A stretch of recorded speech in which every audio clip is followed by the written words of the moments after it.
but I want to address this before I forget it Yeah, here. Is this is an interesting thought that it came to my mind, and I'm it's also from some research I've done that any god that could fit into a test tube or be measurable would not be God. Okay, that would not be the sure. unknowable.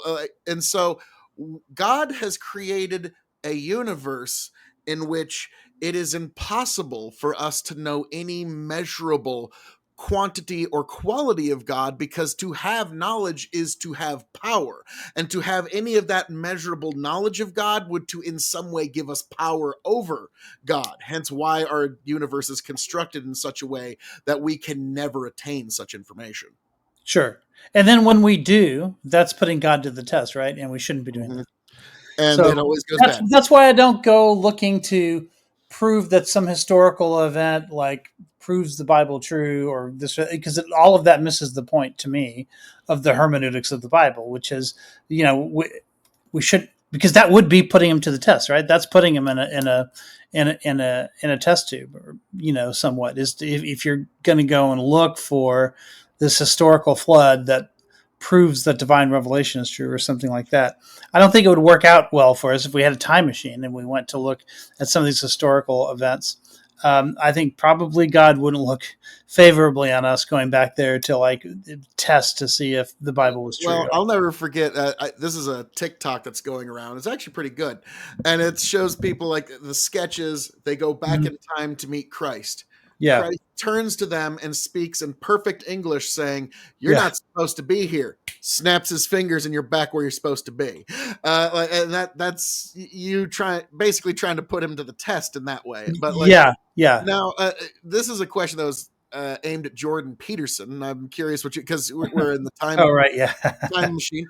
So if you were to be in that time machine and you're to be there at the tomb on Sunday morning to see the resurrection, like in my opinion, and it's not just my opinion, my faith tells me that yes, Christ walks out of that tomb alive and resurrected.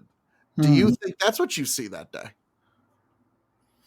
I mean, that's what I would expect because I'm a believer. But like you said, I think probably it wouldn't be so simple. I might get snapped away, right? Or Yeah, maybe you know, because that's why I went back there, I don't see it. You know what I mean? Like I'm not the one. I'm not yeah. privy to being able to see that And for I think whatever reason. Something gets one in of the reasons why, from all the physics that I've actually looked at, and all the like the smart people that I've the pretty way. much like looked at, time travel is for all effects and purposes basically impossible. Have It's you like ever? Yeah, you've read. I'm sure you've read C.S. Lewis, right? oh In The yeah, Great Divorce, he talks about how he came up with this idea of standing on the blades of grass and the grass like pokes through your feet or whatever because the grass will not bend to you in heaven. You bend to the grass because the grass is part of heaven and you are not, and therefore you're the one who has to do the adaptation or whatever. And he said he got the idea from reading a time travel story in which someone goes back in time and it's raining and the rain goes through him like bullets because in the past those raindrops followed a certain pattern. They had to follow that pattern even hmm if he goes and stands in the way. And so yeah, he goes back in time and the rain just goes like right through him and kills him. It's now kind of to me it's kind of like that, right? Like the past is inviolable, and so if you're going to go back, especially to test God in that way, yeah, I think probably bad things would happen. well Something would also get in the way.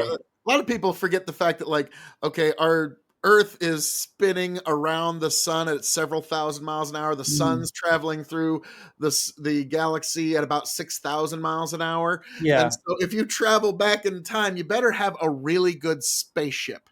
yeah, yeah, sure. Okay, because your That's why location the TARDIS is for time and time. dimensions relative. Wait, TARDIS time and relative dimensions of space. It would be relative to the Earth that you would be.